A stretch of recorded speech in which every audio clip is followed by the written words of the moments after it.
Got fired from my job after I joked that a crude drawing looked like a shit during our company retreat. Turns out it was made by the owner's disabled daughter, who everyone knew always submitted bad drawings, but nobody warned me. This happened on Friday. I've been drowning my sorrows all weekend, dreading the fact I have to start looking for a new job. Explaining why I got fired from my old job is going to be fun. I'm typing it up here to try and organize my thoughts in my head, because right now, it's all a mess. I had been with the company for 3 months and was still on orientation. My job was sales/advertising. As the new guy, I was given existing accounts to manage, which consisted of providing customer service and convincing my clients to spend more money on advertising. All of these accounts already had their ad campaigns done, and if they wanted something new, the account was transferred to a senior account manager who would work with our advertising guys to put something together for the customer. Eventually, I hoped to have that job, but I had to pay my dues by proving I could maintain existing accounts and convince them to spend more money first. Everything was going great, until last week, when we were scheduled to have our quarterly retreat. Since we were the main regional office in the area, all of the employees from the satellite locations came to our office for the retreat. The owner of the company rarely visits our office. He's been overseeing the setup of a new satellite office for the last year, according to my coworkers. But he was there for the retreat, as was his disabled daughter, Amy. Not her real name, for the sake of privacy. One of my coworkers told me Amy works at one of the satellite offices and I probably wouldn't have much interaction with her, but I should be nice. That seemed like a no-brainer. I'm nice to everyone, regardless. I won't claim to be an expert on Amy's disability, but it seemed like she had childlike mannerisms and struggled with expressing herself. She also had some problem with motor skills. I'll describe the only interaction I had with her prior to the incident. I went to refill my coffee and Amy was in front of me, getting her coffee. I watched her struggle with getting condiments added and putting the lid on, so I politely asked if she needed any help. She thanked me, said she did, and let me finish making it.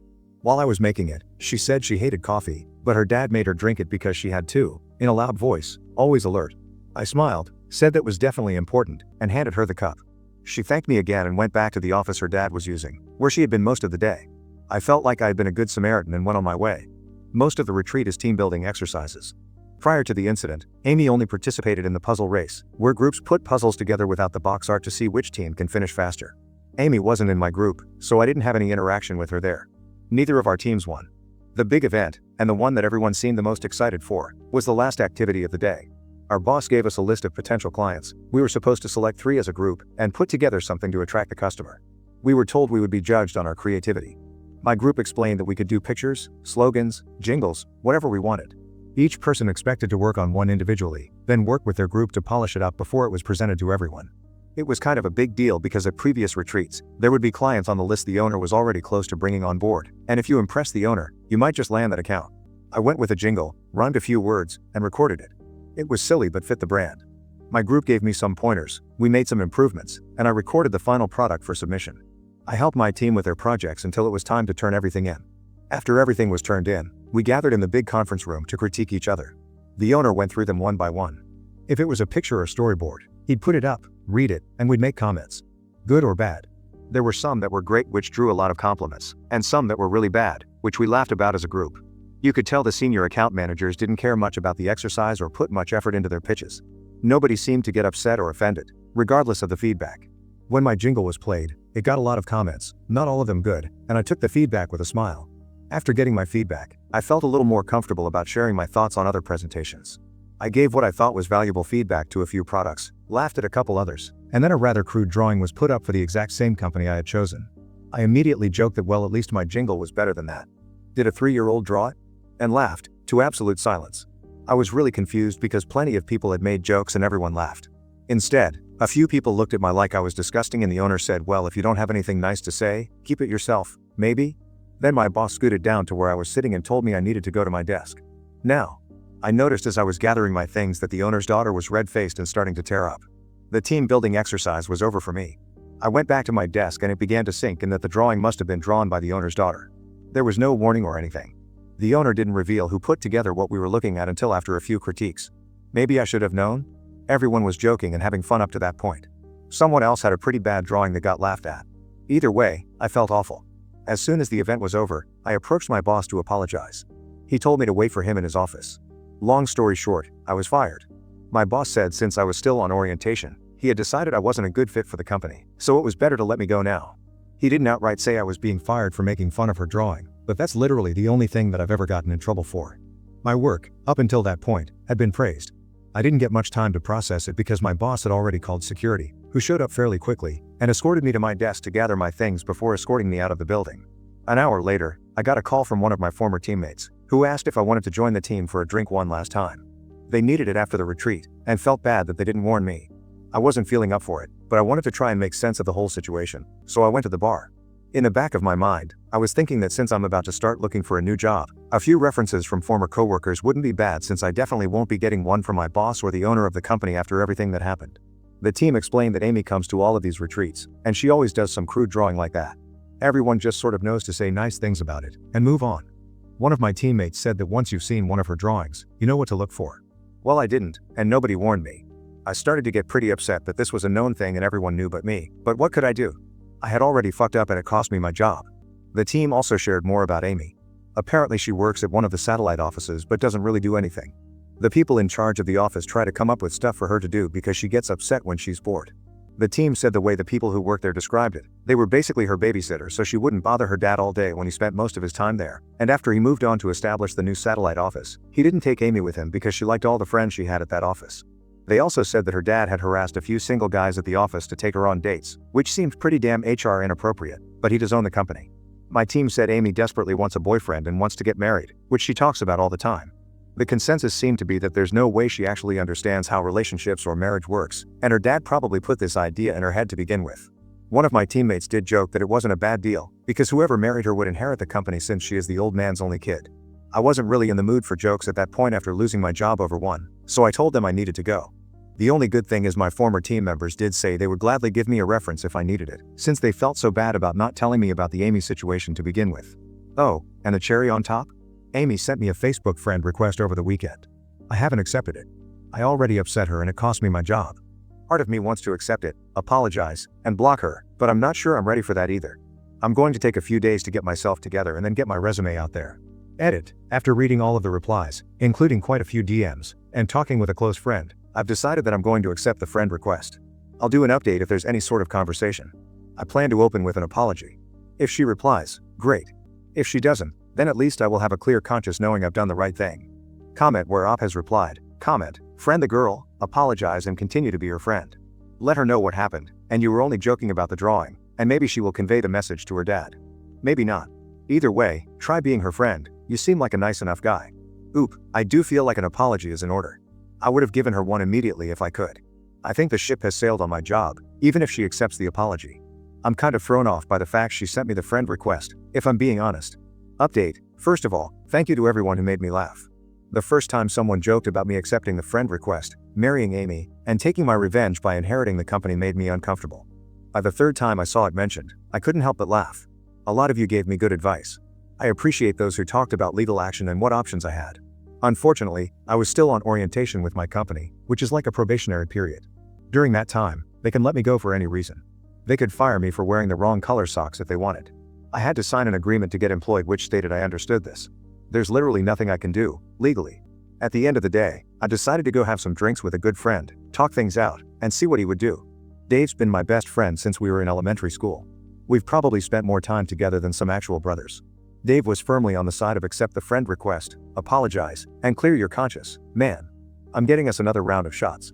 He knows me better than anyone, and he knows that the guilt would eat me alive. I posted it here because it bothered me. I decided to take his advice, and everyone here who pushed me for that as well, especially the ones that DM'd me. So, that's what I did. I accepted the friend request. I immediately messaged Amy. I said I shouldn't have made that joke about anyone's work, it was unprofessional, and I was sorry. It took her a while to respond, but when she finally did, she thanked me for my apology, but said she sent me the request because she wanted to apologize since I lost my job over it. I said she didn't owe me an apology, and there was another long pause before she asked if she could copy/paste something to me. I wasn't sure what it was, but said she could. She pasted a generic message, but one she had clearly spent some time on. I don't want to type it word for word, but I'll paraphrase. Hi, my name is Amy. Please forgive me if I'm slow to respond to you. I suffered a brain injury when I was a little girl and it takes me a while to type things out. There was more to it, but that's the basic stuff. I responded, saying it was not a problem, and she could take all the time she needed. Amy and I ended up messaging back and forth until almost 3 a.m. No, we didn't fall in love. We aren't going on a date. I'm not going to marry her for revenge so I can take her dad's company. However, I do think I would like to be friends with her. Not because I feel bad for her, but because she's a genuinely nice person and honestly, everyone could use a few friends like that. We spent a lot of time talking about her. That's just the direction it went, so I asked questions since she seemed comfortable talking about it. Amy was in a car accident when she was a kid.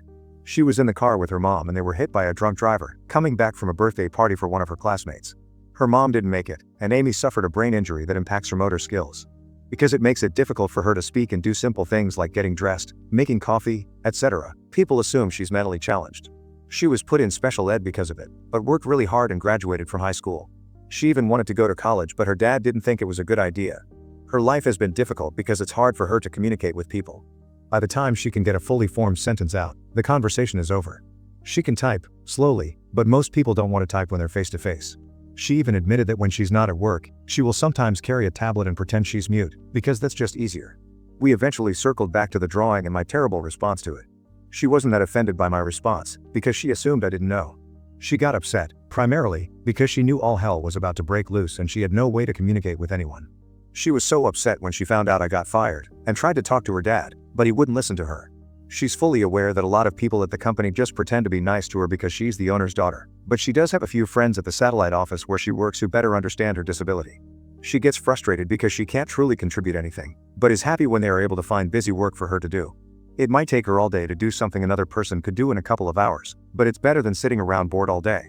She knows she's a burden and a bother to her dad when he's around, but he's her dad and she loves him. She wishes every single day she was a daughter he could be proud of, rather than a burden. She tries talking to him via emails and text messages, but he usually doesn't respond. If they're in the same location, he'll just walk over and respond verbally, which is frustrating, because it becomes a one-sided discussion with her unable to do anything but give simple one-word answers like yes or no. She also thanked me again for helping with her coffee. She said that when she was younger, she tried to do everything by herself, and would get mad when people helped her, but now she's learned to appreciate the few who do.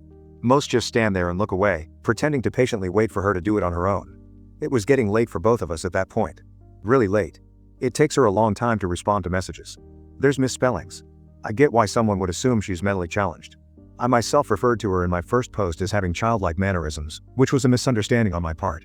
When she tries to force words quickly or emphasize something, she gets really loud, which makes her sound like an excited toddler rather than an adult trying to have a conversation.